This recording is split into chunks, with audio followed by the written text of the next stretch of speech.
В отдаленном городке, утонувшем во времени 1930 года, существовало странное фото, пожелтевшее от времени и покрытое мелкими трещинами. На нем 5 детей стояли в ряд, глядя в объектив с беззаботными, наивными улыбками. Самая младшая девочка с бантами, затем 2 мальчиков, еще 1 девочка, и замыкал цепочку самый старший ребенок, подросток с серьезным взглядом. На первый взгляд обыденный снимок, таких 1000. Но этот таил в себе ужас, который начал медленно расползаться по городу. Прошло всего несколько дней после того, как фотография была сделана, когда начались события, которые навсегда изменили жизнь жителей. Один за другим, с промежутком ровно в 1 месяц, дети начали умирать. И не просто умирать, они уходили из жизни в том порядке, в котором стояли на злополучной фотографии. Страх проник в каждый дом. Люди шептались о проклятии, о старой ведьме, якобы когда-то изгнанной из этих мест, а кто-то винил саму камеру, которая могла быть запечатленной смертью. Были и те, кто пытался найти рациональное объяснение болезнь, отравления, совпадения.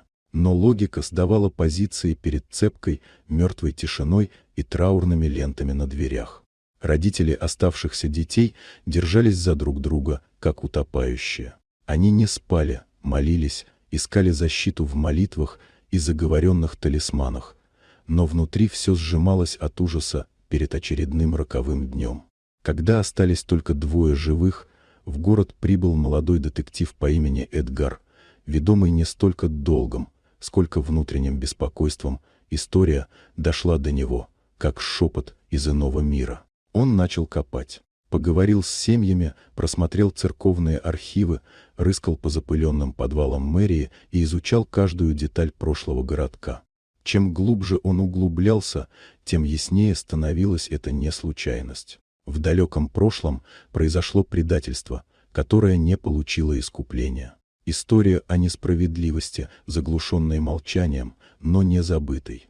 Дети оказались не жертвами случайности, они стали последним звеном в старой цепочке вины.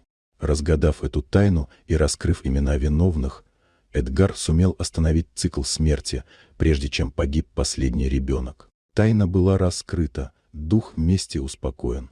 Финалом стала тихая церемония у нового памятника, поставленного на месте, где нашли последнюю жертву. Сквозь витражи старой часовни пробивался мягкий свет, ложась на надгробие 5 детей, словно отпуская их навсегда. Город, много лет сдерживаемый страхом, наконец обрел покой.